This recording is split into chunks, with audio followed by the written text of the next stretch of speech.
Finalmente vamos a ver el primer episodio de nuestra serie, que es la verdad, acerca del ateísmo y el secularismo, dos cosmovisiones que son muy famosas el día de hoy. Pero ¿realmente existe Dios? ¿Debe un cristiano defender la existencia del Señor?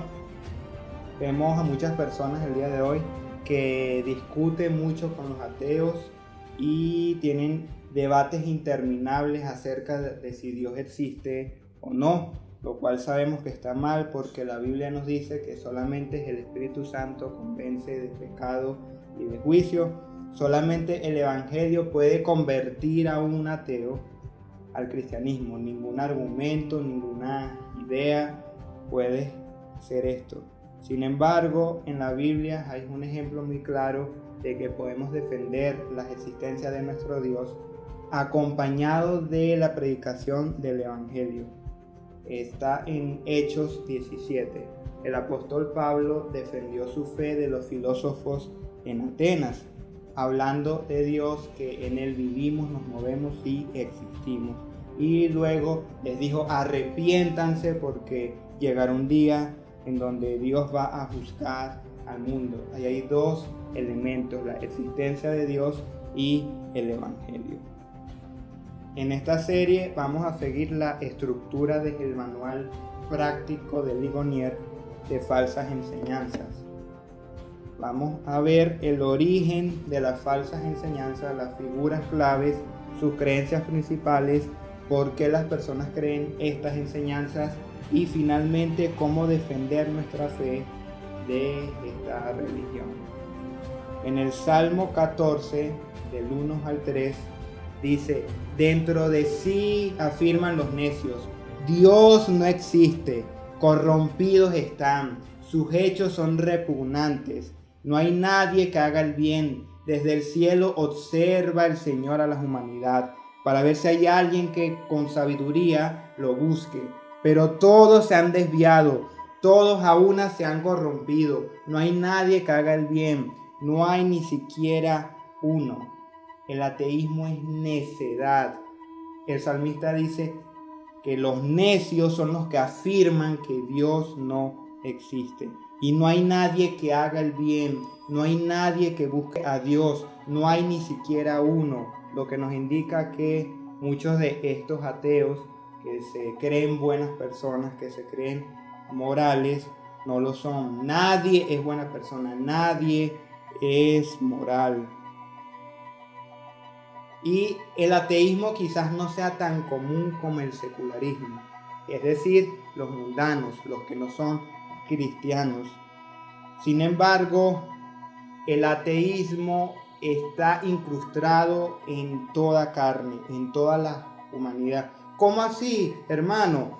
Hay un ateísmo profesante, que significa que una persona dice ser atea y dice Dios no existe. Pero hay otro tipo de ateísmo, que es el ateísmo práctico, que es que una persona dice creer en Dios, incluso puede ser cristiana, entre comillas, pero su vida no demuestra que realmente tenga fe en Dios. Estas personas viven como que si Dios no existiera, no tienen temor del Señor, viven como les place y no como que si Dios los estuviera observando. ¿Qué tipo de ateo eres tú? ¿El que dice que Dios no existe o el que vive como si Dios no existiera? En primer lugar, el origen del ateísmo lo podemos encontrar en Romanos 1:28, que nos dice que como ellos no quisieron tener en cuenta a Dios, Dios los entregó a una mente depravada para hacer cosas que no convienen. Y allí Pablo tiene una gran lista de lo que el ser humano es, que muchos se ofenderían con ella. Y aunque saben bien que el juicio de Dios viene con quienes hacen tales cosas, no solamente las hacen, sino que también se regodean con los que las practican, incitan a otros a hacer estas mismas cosas. Porque a pesar de que conocieron a Dios, no lo glorificaron como a Dios ni le dieron gracias. y por eso Dios los entregó a su mente depravada. Esa corrupción que vemos hoy en día en el mundo se debe a que la gente rechazó a Dios, le dio la espalda al Señor, y por eso Dios los entregó a su mente pecaminosa. Pero si somos estrictos y más técnicos, el origen del ateísmo vino en Grecia, donde comenzaron a notar que las religiones como que no tenían mucho sentido y realmente había otras explicaciones para esto. Uno de los ateos más famosos es Stephen Hawking. Él, en sus libros para justificar el ateísmo, nos dice de que la religión y los mitos vinieron al intentar buscar una explicación para los fenómenos naturales. Obviamente, si veíamos la lluvia, ¿de dónde viene? Como no teníamos la ciencia, la mejor explicación viene de un Dios. O si había un eclipse, ¿cuál era la mejor explicación para los vikingos? Que había un Dios negro que se comía la luna. Asimismo, con todas las religiones, y él incluye el cristianismo. Ya cuando llega la ciencia, hay una mejor explicación para el origen del universo, para los fenómenos, y por lo tanto ya Dios no es necesario según él. Sin embargo, es curioso que la mayoría de científicos en las edades antiguas y medieval fueron cristianos. Por ejemplo, Isaac Newton, Gregorio Mendel, Francis Bacon, Copérnico, Kepler o Faraday. Ellos hicieron grandes descubrimientos para la ciencia, como la genética, el método científico, el heliocentrismo, que es que la Tierra no es el centro del universo, sino es el Sol, las órbitas de los planetas o el electromagnetismo. Es gracias a todos estos científicos que su religión no les obstaculizó su lógica ni su trabajo, todo lo contrario. Ellos creían que la ciencia era una herramienta para conocer más a su creador. Miren lo que dijo Isaac Newton, el autor de la teoría de la gravitación universal. El sistema más hermoso del Sol, los planetas y cometas, podría solo proceder del consejo y dominio de un ser inteligente y poderoso. Para todos estos científicos, veían en la naturaleza leyes. Había un comportamiento limitado por un ser superior, por un creador, y este creador era Dios. Con esto no estoy apelando a las autoridades en decir que como estos científicos eran cristianos, por lo tanto Dios existe. No, obviamente esto no demuestra nada, pero es curioso ver que la mayoría de estos grandes científicos que le dieron las bases a la ciencia moderna eran cristianos y vieron a Dios tras las leyes de la naturaleza. Sin embargo, cuando llegó la modernidad con René Descartes, todo cambió. Aquí nace el racionalismo. La verdad ya no va a estar en Dios o en la palabra de Dios, sino que va a estar en la razón, en el pensamiento. Descartes, aunque era cristiano, empezó a dudar de todo, incluso dudó que él mismo existía y dijo la famosa frase: pienso, por lo tanto existo. Es la primera y más cierta de todas las cosas. Como yo sé que estoy pensando, puedo estar seguro de que existo. Y de allí parte con la existencia de Dios y del mundo. Ya no se centra en partir de la Biblia, en partir de la revelación de Dios, sino en el ser humano, en su propia mente. Ya el centro no es Dios. Aquí nace el humanismo. Y muy pronto va a llegar el agnosticismo, que es dudar de que Dios exista, pero más allá de eso, de que nunca vamos a tener un pleno conocimiento de que Dios realmente existe, porque está fuera de nuestro plano, está fuera de nuestro alcance. Por lo tanto, el ateísmo iba a llegar tarde o temprano al dudar de que Dios podía conocerse verdaderamente. ¿Quiénes son las figuras claves de este movimiento? que obviamente, como todo, tienen ciertas verdades en lo que dijeron, pero también tienen sus engaños. Uno de los principales promotores del ateísmo, aunque no fue ateo dichamente, fue Charles Darwin. Él, con su famoso árbol de la vida, nos dijo de que de un solo microorganismo vinieron todas las especies habidas y por haber que observamos en el mundo de hoy. Pero esta teoría carece de muchas evidencias científicas. Y como dice Ray Comfort, si tú le pides a un ateo que te dé evidencia observable de un cambio de especie, nunca lo vas a poder hacer. Por lo general, ellos sacan el registro fósil y nos hablan de los dinosaurios, cómo fueron evolucionando, pero aparte de eso, no podemos estar seguros de que estos fósiles realmente se conectan o que realmente sea una especie cambiando a otra, que no nos dice que son especies diferentes. No hay una evidencia clara de que nos diga un pez se convirtió en un mamífero. Jamás logramos notar el cambio de especie. Siempre sigue siendo un pez o siempre sigue siendo un lagarto, pero nunca cambia de uno al otro. Por lo tanto, la teoría de la evolución se cree por fe. Es un salto de fe porque no hay evidencia suficiente que nos diga que realmente es así. Necesitaríamos millones de años para poder observarla, y como el ser humano dura nada más 80 años y es mucho, no podemos verlo.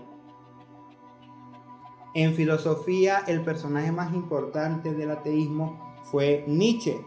Él, cuando era pequeño, quería ser pastor, pero luego dudó del cristianismo y se volvió uno de los mayores ateos del mundo. Él fue el que acuñó la famosa frase "Dios ha muerto". Y él es el claro ejemplo de cómo una persona lidia con la muerte de Dios. Los ateos ignorantes, según él, no entienden la implicación de que Dios no exista. Y él realmente se dio cuenta de esto y por eso se lamentó toda su vida. Por eso dijo: Dios ha muerto y nosotros lo hemos matado. ¿Cómo podríamos reconfortarnos, los asesinos de todos los asesinos? ¿Cómo podremos consolarnos si Dios era nuestra base, si Dios era nuestro fundamento, pero ahora sin Dios, ¿qué sentido tiene la vida? Nietzsche fue un claro ejemplo del libro de Eclesiastés, que sin Dios realmente nada tiene sentido bajo el sol. Él, en uno de sus libros, nos dice que quien asesinó a Dios fue el peor y más feo de todos los hombres. Y él responde: Dios tenía que morir. Miraba todo, veía las profundidades del hombre, toda la encubierta indignidad y fealdad de este. Como dice Romanos, que como no queríamos que Dios nos viera como seres pecadores, como seres feos, sucios, torcidos, lo rechazamos, encubrimos la verdad. O como nos dice Juan, que no quisimos ir a la luz para que nuestra maldad fuera expuesta. El ser humano odia a Dios porque Dios le muestra su pecado. Pero las dos figuras más representantes en los últimos años han sido Bertrand Russell y Richard Dawkins, que digamos que son los fundadores del nuevo ateísmo, que ya no se centra tanto en dudar de la existencia de Dios, sino en odiar a los que profesan una religión. Son totalmente irrespetuosos, intolerantes y muy groseros con los cristianos o con cualquier persona religiosa.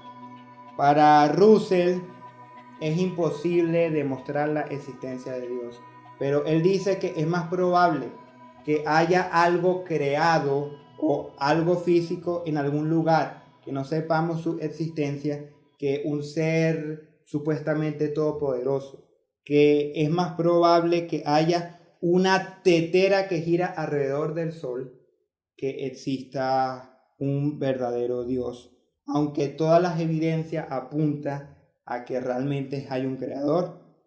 Y Richard Dawkins, en su famoso libro El espejismo de Dios, nos dice lo mismo que Hawking, que al llegar la ciencia, este espejismo que creamos para explicar el origen del universo fue sustituido. Ya la ciencia nos brinda información que la religión antes nos aportaba y ya no es necesaria. Y Dawkins es el ateo más agresivo y más ofensivo de nuestra época. Y eso sin mencionar a otros más como Carl Sagan o Neil de la famosa serie Cosmos, que nos hablan de la ciencia como que si fuera el camino a la salvación. Literalmente nos dicen, no esperen a Dios, la solución no está allá arriba en el cielo, está aquí abajo, está dentro de nosotros mismos. Nosotros somos la solución, la ciencia es el camino. Es algo así como una religión cientificista. El ateísmo, a su vez, tiene otra vertiente que es el secularismo. ¿Qué significa la palabra secularismo? Es simplemente algo mundano, algo secular, algo que no tiene que ver con la religión, sino con este mundo. Y su idea básica es rechazar todo vestigio de religión y separarla totalmente de la política. Es un ateísmo práctico. Ya no se trata de que Dios no existe, sino que si Dios existe, Él no tiene ninguna potestad sobre la política. Es una separación extrema entre religión y Estado, porque dice que todas las religiones son malas, que no importan, y por eso vemos tanta inmoralidad en los gobiernos de hoy en día. Los principales promotores de este movimiento son George Holyoake y Madeleine Murray O'Hair. Holyoake escribió Los principios del secularismo, donde nos hace ver que la teología es vaga, la teología no sirve de mucho, la religión lo que hace es retrasar el Estado y la ciencia y nos hace poner la mirada en el cielo, mientras que el secularismo nos sirve de mucho porque nos enfocamos en el aquí, en el ahora y por eso podemos progresar hacia el futuro. La religión no, la religión solamente nos retrasa. En el caso de Madeleine, ella fundó Ateos de América y inició un movimiento fuerte en contra de la Biblia en Estados Unidos, tanto así que la sacó de las escuelas. Ella quería que no quedara ningún vestigio de religión en el Estado. Por eso hoy en día ya no podemos evangelizar libremente en ese país, porque supuestamente está mal. Estamos imponiéndole la religión a los demás y algo que es de dominio público no debe tener ningún tipo de religión. Ella fue también en contra de la Navidad en las instituciones públicas y no quería que Estados Unidos fuera una nación cristiana, sino que fuera una nación atea, secular. Pero que es irónico que su hijo, por quien comenzó todo, que no quería que leyera la Biblia, terminó convirtiéndose al cristianismo. Pero ¿cuáles son las creencias principales de los ateos? En esencia creen que no necesitamos a Dios, ya no es necesario un ser sobrenatural que nos explique de dónde venimos o que controle nuestras vidas. Número 1, creen que Dios no existe, que todo tiene causas naturales. Número 2, creen en el materialismo, que no existe algo espiritual o místico, simplemente existe la materia. Ni siquiera existe la conciencia, el alma o lo que conocemos como sentimientos. Todo eso es simplemente química y física. Número 3, creen en el racionalismo, que la duda y el razonamiento lógico son el camino para encontrar la verdad. Y número 4, que solamente la ciencia puede encontrar verdades, que nada más ella puede encontrar la realidad y en última instancia la ciencia es la verdad en sí misma. ¿Y por qué es tan atractiva esta cosmovisión atea y secularista? Porque hay tanta gente que cree o se comporta de esta manera. Muchos la usan para librarse de la culpa, para tener libertad de pecar y de hacer lo que ellos quieran. Porque si Dios existe, le tenemos que rendir cuentas a ese Dios y no nos conviene. Entonces por eso es más fácil negar la existencia de Dios. Otros lo hacen para sentirse más intelectuales, más inteligentes y decir que saben todos los misterios del universo porque la ciencia lo hizo y porque el ser humano en última instancia es el Dios supremo con su inteligencia. Y así pueden sentirse más morales, son sus propios dioses. Y qué curioso que ya casi nadie cree en la ciencia. Muchas personas realmente ni les interesa y dudan de ella. ¿Y por qué? Porque la única base que tenía la ciencia para decir que encontraba la verdad era la Biblia. La Biblia dice que Dios creó el universo con la capacidad para que pudiéramos estudiarlo, para que pudiéramos entenderlo y sacar de allí verdades científicas. Pero si Dios no existe y la Biblia supuestamente es mentira, entonces, ¿cómo podemos estudiar un universo que realmente no sabemos si es o no es de esta manera? Por lo tanto, si Dios muere, si Dios cae, la ciencia cae con él. Charles Spurgeon dijo: el ateísmo es una cosa muy extraña. Ni siquiera el diablo cayó en tal cosa. Hasta los demonios creen y tiemblan. Ajá, pero ¿cómo defiendo el evangelio de los ateos, hermano? Número 1, está el argumento cosmológico. Cosmos significa mundo, es decir, lo creado, la creación. Entonces, la creación misma habla de su creador, porque hay algo en lugar de nada. El ateo no te lo vas a poder decir. ¿Cómo es que todo el universo salió de la nada? Porque la ciencia misma nos dice esto. Antes se creía que el universo era eterno, que nunca había sido creado. Pero luego un sacerdote formuló la teoría del Big Bang, de que de la nada, de un punto finito, salió todo el universo que hoy conocemos. Eso basado en Génesis 1:1, cuando Dios creó los cielos y la tierra. Al final, la ciencia demostró que era cierto y ahora está ese dilema de cómo salió todo de la nada. Sencillamente, lo único que puede explicar esto es que hubo un creador que dijo que se haga la luz y la luz fue hecha y todo fue creado. Hay un diseño inteligente detrás de la creación. ¿O crees que todo se formó al azar? Un libro no puede caer del cielo ya con todo su mensaje, con todas sus letras y con todos esos colores de manera ordenada. Un avión no puede explotar y simplemente armarse en el aire perfectamente para que vuele. Del azar no puede surgir orden. Por eso Dios en Génesis nos habla como Él dio orden a todo este caos que había en el mundo. Mira este monumento. Dime si estos rostros realmente se hicieron de manera natural, por azar. Que la naturaleza fue formando durante millones de años la nariz, los ojos y la boca de tal manera que formó estos rostros por sí solos. No hubo diseñadores, hubo seres inteligentes que crearon este monumento. Como dice Romanos 1:20, porque lo invisible de Dios, es decir, su eterno poder y naturaleza divina, se hacen claramente visibles desde la creación del mundo y pueden comprenderse por medio de las cosas hechas, de modo que no tienen excusa. El Salmo 19:1-4 dice: los cielos cuentan la gloria de Dios y el firmamento anuncia la obra de sus manos. La tierra misma, los cielos, cuentan y anuncian que son creados.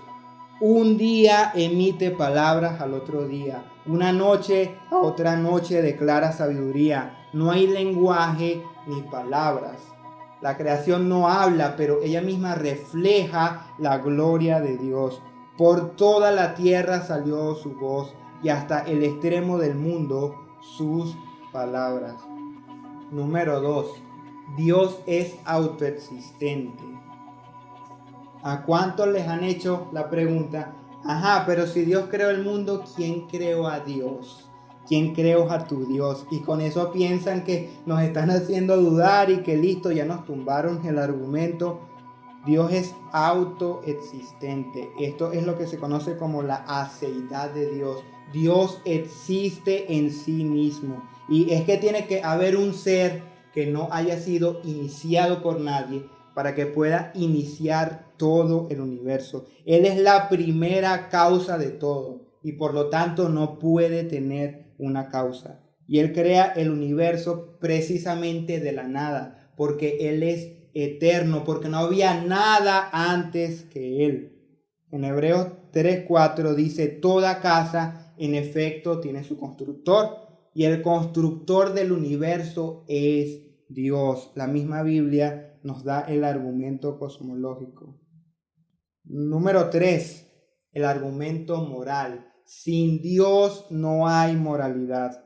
Sin Dios no podemos saber qué es lo bueno y qué es lo malo. Mi vida no vale más que la de un pececito o la de una flor. Simplemente somos animales irracionales que no valen nada.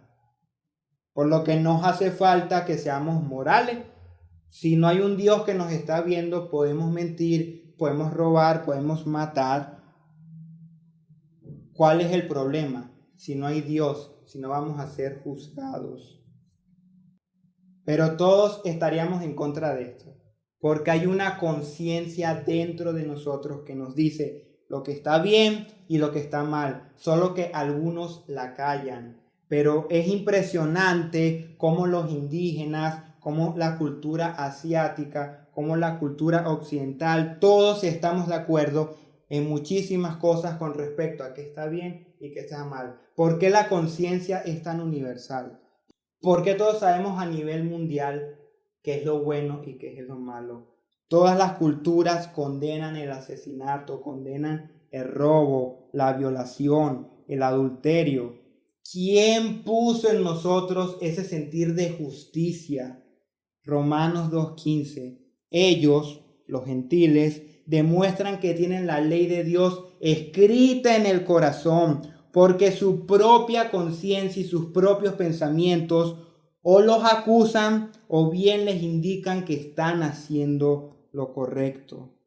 Número 4. Hay evidencia suficiente de que ese Dios creador es el Dios cristiano, es el Dios de la Biblia, porque muchos van a decir, ok, hay un Dios, pero ¿quién me dice a mí que realmente es el Dios de la Biblia? Y este tema sería para generar otra clase aparte, pero sin embargo lo resumo con esto.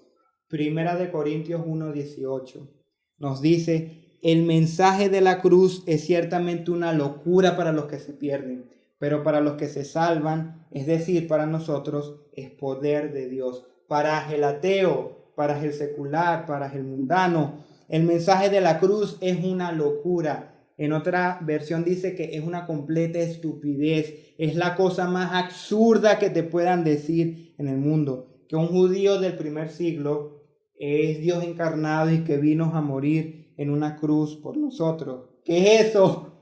No tiene pie ni cabeza. Sin embargo, el Antiguo Testamento y el Nuevo Testamento son verificables por la historia. Los hechos históricos que se narran allí son científicamente demostrables. Además, hay más de 300 profecías en el Antiguo Testamento que se cumplen en Jesucristo en el Nuevo Testamento. Algunos ejemplos. Isaías 53 nos habla de cómo Jesucristo iba a ser molido, golpeado por nuestras rebeliones y que iba a morir por nuestros pecados. Miqueas 5 dijo que Cristo iba a nacer en Belén. Y el Salmo 22 nos habla de la crucifixión romana siglos antes de que los romanos pisaran Jerusalén. Nos hablan de que taladraron sus manos y sus pies. ¿Cómo ellos iban a saber ese tipo de torturas en aquella época? Sin embargo, Los argumentos nunca son suficientes para convencer a un ateo. Él está tan enganchado, tan convencido de que Dios no existe, que no importa lo convincente que sea la lógica o las evidencias, ellos van a seguir siempre dudando y cuestionando. ¿Y por qué Dios permite el mal? ¿Y por qué Dios no hace nada para terminarlo? ¿Y por qué Dios permite el dolor, el sufrimiento? No se dan cuenta ni siquiera que esto es una falacia. Si Dios permite el mal y el sufrimiento, no significa que no exista. En tal caso significaría es que Dios es malo o que a Dios le gusta el sufrimiento, pero no significaría que Dios no existe. Pero debemos dar gracias de que nuestro Dios no es malvado, de que Dios no se goza en el sufrimiento, todo lo contrario, Él es bueno, y si permite todas estas cosas es por nuestro pecado, por nuestra iniquidad, y un día Él va a terminar con este dolor y con este sufrimiento. El ateo, en última instancia, formula todas estas dudas es porque odia a Dios, porque está resentido con Él, porque seguramente murió un ser querido suyo o pasó una situación que lo hizo sufrir mucho y se enoja con Dios y se resiente con Él. Y no te juzgo, porque sé que el sufrimiento es algo que nos puede llevar a casos extremos. Pero mi invitación hoy es: reconcíliate con tu Creador, reconcíliate con Dios, deja de pelear con Él, deja de echarle la culpa a Él, deja de negar la verdad simplemente porque estás enojado, estás terco, sumergidos en tu vano razonamiento. Reconcíliate con Dios. Como dijo Ray Comfort, el ateo no odia los cuentos de duendes o de unicornios porque no existen. Obviamente les encanta Shrek, Fiona y los padrinos mágicos, son cosas ficticias que ellos saben que no existen. Es imposible odiar algo que no existe. Los ateos odian a Dios porque Él existe. Dios existe y un día va a juzgar al mundo por su maldad, por retener la verdad de Dios y sumergirse en sus propias mentiras. Pero gracias a nuestro Señor Jesús, hoy podemos ser reconciliados con este Creador, con este Padre amoroso que nos ofrece la salvación por medio de la fe y el arrepentimiento. ¿Y tú, cristiano, eres realmente un creyente o eres un ateo práctico? Vas a las iglesias y le cantas al Señor y crees en Él, pero lo niegas con tus hechos y vives como si Dios no existiera. ¿Cuándo dejaste de maravillarte de Dios? ¿Cuándo dejaste de ver la creación, de ver los cielos, el universo y de clamar: ¡wow! ¡Qué hermoso! ¡Qué bello! La creación habla del Creador, nos dice cómo es Dios. ¿Cómo dudar que Él está allí? No tienes temor, no te da miedo al ver lo infinito que es el universo, el vasto espacio, los planetas, el sol, su alineación tan perfecta, la armonía tan grande que hay en medio de este caos. Esto solamente puede ser fruto de nuestro Dios. Como dice el Salmo 33, 6, 12. Con su palabra el Señor hizo los cielos. Todo lo creado lo hizo con un soplo de su boca. El Señor junta el agua del mar en una vasija y pone en un depósito las profundidades del mar. Que toda la tierra tema al Señor, que le teman todos los habitantes del mundo. El Señor habló y todo fue creado. El Señor ordenó y todo apareció. El Señor anula los planes de las naciones, frustra las maquinaciones de los pueblos, pero los planes y pensamientos del Señor permanecen por todas las generaciones. Dichosa la nación cuyo Dios es el Señor, el pueblo que Él escogió como su propiedad. Esos somos nosotros, su iglesia. nosotros somos los que más debemos aferrarnos al Señor, no dudar de Él ni por un segundo y sobre todo maravillarnos en lo que Él ha hecho.